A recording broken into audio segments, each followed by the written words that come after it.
আসসালামু আলাইকুম ওরহমতুল্লাহি ওবারাকাতু। বন্ধুগণ, কেমন আছেন সবাই?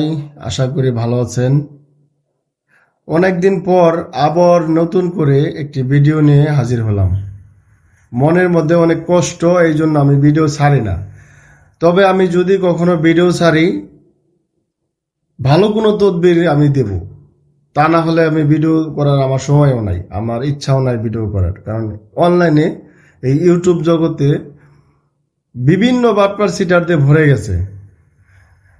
তবে যাই হোক, আমি আমার কথাগুলো বলে দ্রুত শেষ করে দেব।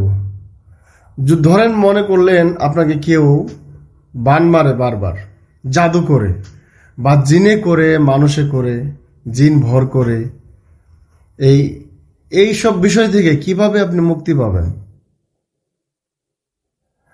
এই বিষয়গুলো থেকে মুক্তি পেতে হলে আপনাকে আমি ছোট একটা নিয়ম দেব। এই নিয়মগুলো যদি মানতে পারেন, অবশ্যই আল্লাহ আপনাকে শেফাদান করবে।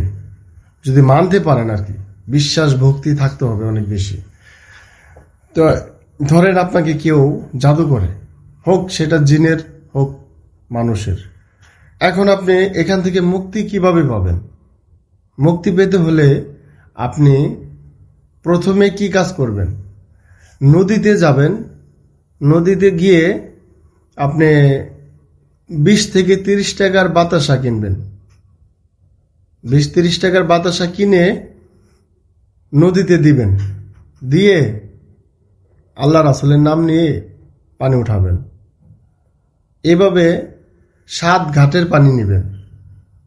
প্রথম যে বাতাসা দিবেন, প্রথম ঘাটের বাতাসা দিয়ে দিলেন, পরে যে আরো অন্য অন্য ঘাটে থেকে পানি নেবেন, ওই ঘাটে আর আপনার বাতাসা দিতে হবে না, প্রথম ঘাটে দিলেই হবে। তো 7 ঘাটের পানি আপনি জোগাড় করে আনলেন, যে কোনো একটা ভালো ভান্ডের মধ্যে রাখবেন। রাখার পর এবার আপনি কি করবেন?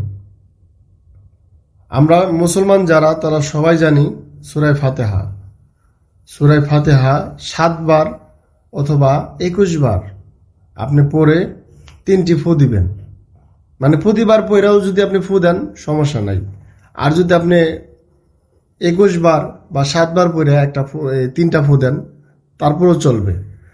এবার আপনি এই পানিটা দিয়ে কি করবেন?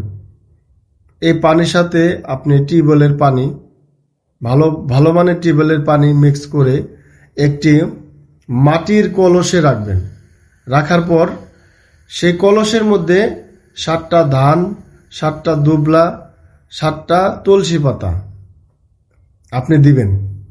দেওয়ার পর যদি পারেন 5-6 ফোঁটা কাঁচা গরুর দুধ দিবেন, 5-6 ফোঁটা দিয়ে ওই কলসটাকে আপনি ঢেকে রাখবেন। কোনো একটা কলসের ঢাকনা কিনে আনবেন, ঢেকে রাখবেন এবং লাল গামছা দিয়ে কলসের মুখটা বেঁধে রাখবেন। এবার আরম্ভ করবেন, গোসল করা আরম্ভ করবেন। শনিবার অথবা মঙ্গলবার থেকে শুরু করবেন। গোসল করতে হবে আপনার 12টার আগে। 12টার আগে গোসল করে, এখন গোসল করতে হবে, নিয়মটা আমি বলে দিচ্ছি। গোসল করতে হবে 12টার আগে। ধরেন 10টা বাজে আপনি গোসল করলেন, ওই কলস থেকে অল্প কিছু পানি নেবেন আর বালতির মধ্যে বাকি অন্য পানি রাখবেন। ওই বেশি পানির মধ্যে ওই কলস থেকে অল্প পানি নিয়ে মিক্স করবেন, পানির মধ্যে মিক্স করে সেই পানি দিয়ে আপনি গোসল করবেন। নতুন একটি সাবান দিয়ে গোসল করবেন, যে সাবান শুধু আপনিই ব্যবহার করেন, আর কেউ ব্যবহার করতে পারবে না। এইভাবে আপনি 7 দিন বা 14 দিন বা 21 দিন ব্যবহার করলে আপনি কিন্তু আল্লাহর রহমতে সুস্থ হবেন। তবে কারো কারো 3 দিনও ভালো হবে, কারণ যার যার সমস্যা যেমন তেমন দেরি হবে। যদি আপনার সমস্যা বেশি হয় তাহলে দেরি হবে, আর যদি সমস্যা কম হয় তাহলে দ্রুত আপনি সুস্থ হবেন। এটা হচ্ছে পরীক্ষিত। আমি কিন্তু এটা এখনো কাজ করি। আমি এই লাইনে 20 বছর ধরে কাজ করি, কিন্তু এখনো আমি এই তদবিরটা চালাই। সেটা হোক জিনের জাদু, হোক মানুষের ক্ষতি, যেটাই হোক ইনশাল্লাহ মাফ হবে।